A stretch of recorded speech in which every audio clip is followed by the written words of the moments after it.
good morning guys. Request ito ni Jennifer Vlog na habang nag-uusap kami kanina ay ano daw ang ginagawa ko. Ano daw ang ginagawa ko? So sinabi ko sa kanya dahil sa buhok ko ay numinipis na at saka talagang nakakalbo na ako guys at isa pa namumuti pa. So, sabi niya sa akin kanina habang nag-uusap kami, sabi niya, "Day, pwede ba i-vlog mo na lang 'yan?" Kahit 10 minutes lang. O, tingnan ko lang kung ilang minutes to ha. So, guys, para sa madaling salita, gawin ko na kaagad ang sinabi niya. So, gumawa ako, hindi galing sa kanya to guys kasi binabatil ko na to habang nag-uusap kami. Sabi niya, pwede ba i-vlog mo na lang yan? So, kin-vlog ko. Ang nandito guys, ang ginawa ko nito ay naka isang beses na akong paggawa. So, sabi ko, ipagpatuloy ko na lang. Isang itlog ha, coconut oil, at saka olive oil, at saka 2 kutsarang kape. Ayan, 2 kutsarang kape guys. So, pinaghalo-halo ko yan. Ayan, pinaghalo-halo ko yan. Tapos, ilalagay dito sa buhok ko. Sana nga lang guys, no, umapekto kasi nagawa ko na to ng isang beses, matagal na rin. Naabutan na siguro ng 1 month. Kasi ang dapat pag ginawa mo to, 2 times a week or 1 times a week kung maaari. So, sa akin kasi, nabutan ninyo ng 1 buwan at naisipan ko na naman gawin ito dahil nung ginawa ko to, may time kasi ako. So, ngayon, nagka-time na naman ako uli kasi Sabado. At sabi ko, pagbigyan ko naman ng time, ang aking buhok na nanglalagas na mumuti or whatever guys. So, sabi ko may time ako ngayon at sabi ni Jay, pwede ba i-vlog mo na? So, guys, isang itlog. Itlog yan ha. Olive oil, 1 kutsara at 1 kutsara ng, ito lang kasi meron ako coconut oil, nagkakamali-mali na tayo guys, at 2 kutsarang kape. So, yun ang ginagawa ko ngayon. Gagawin ko na to guys, once a week or 2 times a month kapag may time. Kasi dapat sa ganito guys, may time talaga, continuous. Baka maka 4 times tayo nito. Ang pag-continue ay makikita na natin yung obserbahan nyo na lang buhok nyo. Kasi yung ginawa ko to last month, as 1 month ago na, ay parang nag-work siya. Nag-work parang, kasi siyempre hindi ko naman 100% nasabihin agad dahil isang beses ko lang nga nagawa yun. So, naobserbahan ko na naman yung buhok ko na masyado na naman naglalagas dahil hindi ko na-continue yun at yung paggawa ko noon ay nag-work naman talaga siya. So, ngayon nagka-time ako uli kaya gagawin ko na naman. Guys, sa paggawa nito ay patyaga-tyaga lang kung gusto nga naman natin na bumalik sa dati ang ating buhok na kumapal. Pero si Jenny may sinabi sa akin, Beatrice daw yun. Hindi ko na alam kung anong klaseng oil na yun. Hindi ko na alam. Pero sasabihin niya yan sa akin mamaya. Yun na nga. At ito ipagpatuloy ko pa rin kasi dito sa yung sinabi niyang oil ay wala ako.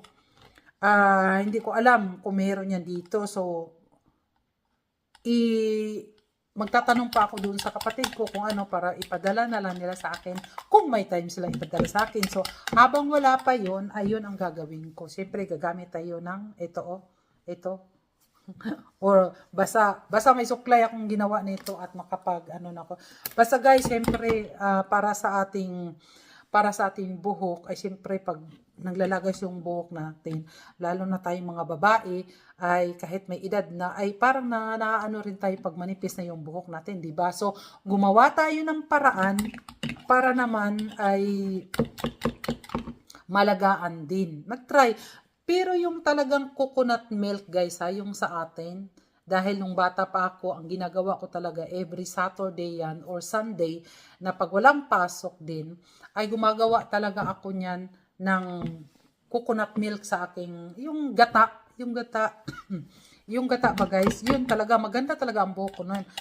Pero syempre, nung nanganak na ako, syempre, at tumatanda ay, yung sabing tumatanda, nagkakaedad na rin, ay siyempre, nagbabago na rin yung ating mga hormones or whatever. Hindi ko na alam kasi hindi man ako doktor, pero ako doktor ako sa sarili ko na alam ko kung ano ang nangyayari. Hindi lahat, not most of all. Siyempre, punta pa rin tayo sa doktor. Pero ito, hindi na natin punta ng doktor. Magawa na lang tayo ng paraan kung ano pa man ang dapat sa ating buhok. At siyempre, di ba, pag yung buhok natin ay nalagas na at kumakalbo na at namumuti na, siyempre nagkakaroon tayo ng yung para sa ating kagandahan ay medyo nababawasan na yung ating basta ano na yung kung ano man yon. Kasi siyempre take good care pa rin tayo sa ating sarili. Nag-English na ako, guys. Bahala na kayo dyan. Basta yun lang, guys, ang ginawa ko.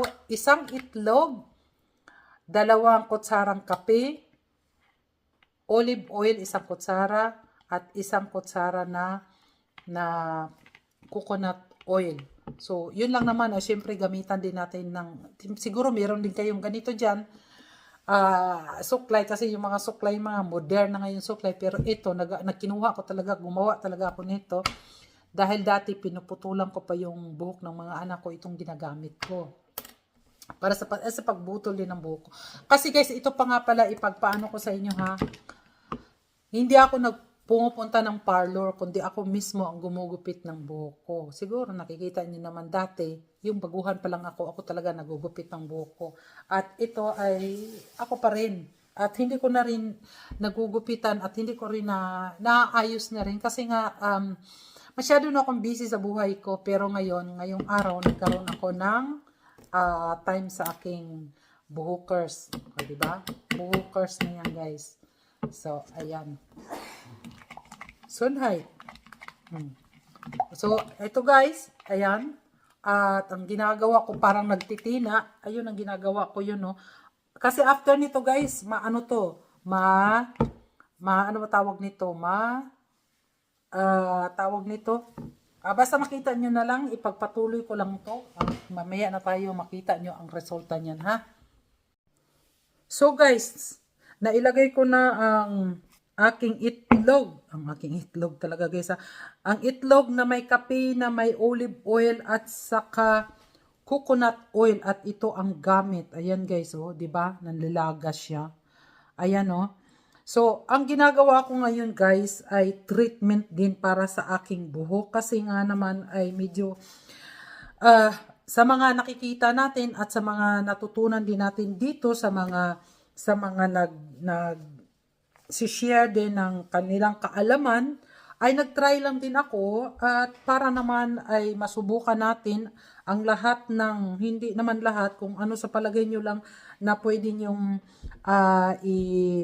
i-try, ay nagtry na rin ako, kasi nag-share na rin ako, kasi at saka tulad ng sinabi ko kanina, request ito ni Jenny na i-vlog ko na lang, at baka makatulong din.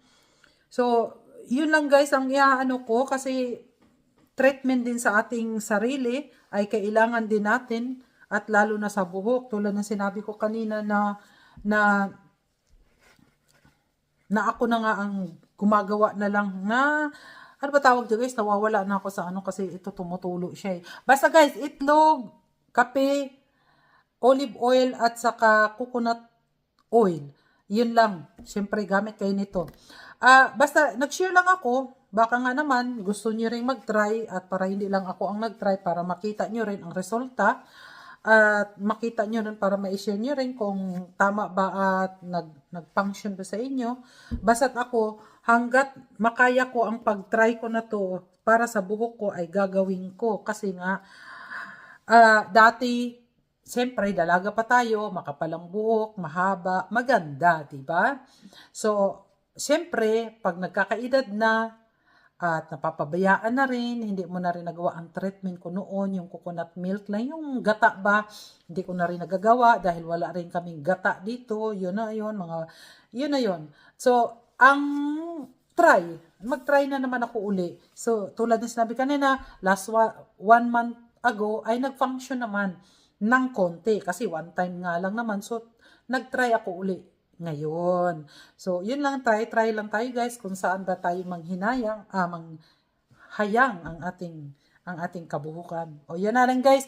At saka, after nito, 1 hour ko yung ilalagay habang nandyan yan sa buhok ko 1 hour, ay syempre magkilos-kilos din ko anong gawain sa bahay. At isa pa nga pala guys, pag maligo din ako, total, sabi ko, maliligo rin naman. Yung ano namin ito guys, so hindi to ice cream ha, kundi, ayan no, ayan, nilagyan, yung brewed coffee, hindi ito yung powder na coffee ha, yung sapal ng kape, nilagyan ko rin ng olive oil, at saka itong coconut oil. So, ihalo-halo ko to guys, at ito ang i-scrub ko sa aking skin. Total, sabi kong ganon, maliligo din naman at ginawa ko na ng buhok ko. Ito naman ang pang-scrub ko sa aking skin.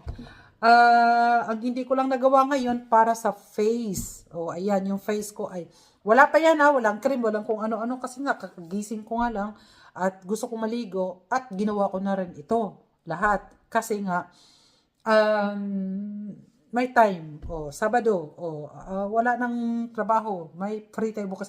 At saka nag-ano rin ako ngayon guys, kasi nga, total, lagi kaming may lemon. Ito, lemon yan ha. So, titingnan ko kung ano ang dapat ito sa lemon, sa aking face, kung may time pa nga ba ako. Total, nandito na ako kasi meron akong lemon, meron akong honey. So, titingnan ko kung ano ang i-ano ko nito sa aking mga pinagagawa na basta beauty treatment muna ako ngayon. Di ba? Baka nga naman may ano ba tawag nito? Yun na yun. Ibig sabihin, maasikaso din ang face ko, hindi lang sa buhok and skin. All over na lang. O, di ba? Yun lang guys. Thank you very much. Thank you very much. Salamat sa papanood. And Jennifer Vlogs, maraming salamat. Actually guys, hindi ko to dapat i-vlog. Sabi ni Jenny, ilagay mo na. Total, nagmagawa ka rin naman yan. Sabi ko, yung magpakita ng face ko. So, yun. Baka naman makatulong dito itong kalamansi at itong honey. Ewan ko kung ano pang idadagdag kung hindi ko pa alam. Pero yun lang muna ang ipapakita ko sa inyo. Guys, ito sa buhok, ito sa skin. Baka gagawa rin ako para sa aking face. So, thank you very much guys. Thank you very much. Sana it works together. Sa inyo to lang. Bye-bye! Uy, wala pala ako kaninang antipara. Ngayon ko lang nilagay antipara ko. Hindi ko alam. Hindi ko makita yung kanina kasi guys, medyo may kalabuan na rin. Malabo na nga. At nagdaldal ako kanina na walang antipara. Ayun, antipara. Bagay ba? Galing Philippines siya. Yung pagbakasyon ko, made in Philippines. Mura na, maganda pa. Ako na lang sabihin yung maganda guys. Siya nga pala guys, kung baka meron din kayong alam nito, yung tungkol sa face, hindi ko pa alam. Kung ano lang, say comment lang yan guys kung may alam kayo about the face. Basta sa honey and lemon, kaya na anong hindi ko alam. So, pahabol ko lang yung hindi ko na ginawa yung kalamansi. Ang ginawa ko ay yung itlog na puti kasi meron pala ako sa rep. So, yun lang guys, ang ano ko pala, kasi nakikita ko na rin to yung itlog na puti na nilalagay sa mukha. So, kompleto na ako guys. Hair, scrub for my skin, and also for my face. Sana nga lang gumanda na tayo nito guys. Bye! So guys, after 3 minutes, nag-ano na siya, yung bang, ano na sa aking mukha. Yung dumidikit na siya, hindi na ako makapagsalita. King ano ko lang to guys, pahabol.